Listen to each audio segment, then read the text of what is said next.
ធ្វើជាមនុស្សមកចត់មិនថាតែកន្លែងការងារកន្លែងធ្វើការសាលារៀនឬក៏ស្ថិតនៅក្នុងស្ថានភាពជាទំនាក់ទំនងភាពមកចត់តែញ៉ាំងឲ្យយើងខ្លាចទៅជាមនុស្សមួយដែលមានឥទ្ធិពលមកចត់តែយើងគូធ្វើបែបណាខ្លះភាពមកចត់នៅពេលដែលយើងនិយាយថាយើងត្រូវធ្វើអ្វីមួយយើងត្រូវសម្រេចវាឲ្យបានធ្វើឲ្យទាន់ពេលវេលាដែលយើងបានកំណត់សូម្បីតែការនិយាយណាត់គ្នាទៅណាមួយដូចជាយើងកំណត់ថាម៉ោង5ជុំគ្នាអញ្ចឹងយ៉ាងហោចណាស់យើងទៅដល់ទីនោះឲ្យដល់ត្រឹមម៉ោង5ឬក៏មុនម៉ោង5នៅពេលដែលយើងនិយាយថាយើងនឹងជួយកិច្ចការគេឲ្យហើយនៅក្នុងថ្ងៃច័ន្ទអញ្ចឹង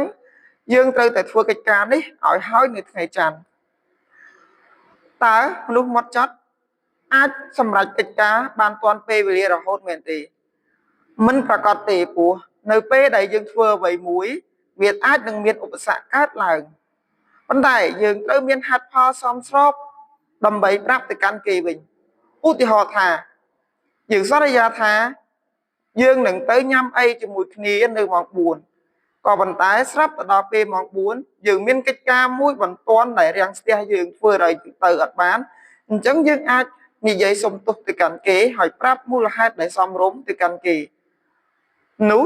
យើងនឹងនៅតែជាមនុស្សដែលមានវិន័យដដែលបើសិនជាយើងជាមនុស្សដែលនិយាយហើយស្រាប់ទៅដល់ម៉ោង4យើងអត់មានឧបសគ្គអីដែលកើតឡើងរាំងស្ទះទេប៉ុន្តែយើងដូរចិត្តយើងថាយើងអត់ទៅវិញនោះគេនឹងចំណាំយើងទុកថាយើងជាមនុស្សដែលនិយាយហើយធ្វើមិនបានជាមនុស្សដែលប្រែប្រួលអារម្មណ៍តាមពេលវេលាមកចត់ត្រូវមានភាពច្បាស់លាស់ជាមួយគេនៅពេលដែលយើងនិយាយអីមួយ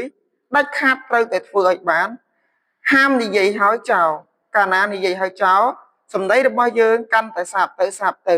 ហើយយើងនឹងក្លាយជាមនុស្សអត់មានតម្លៃ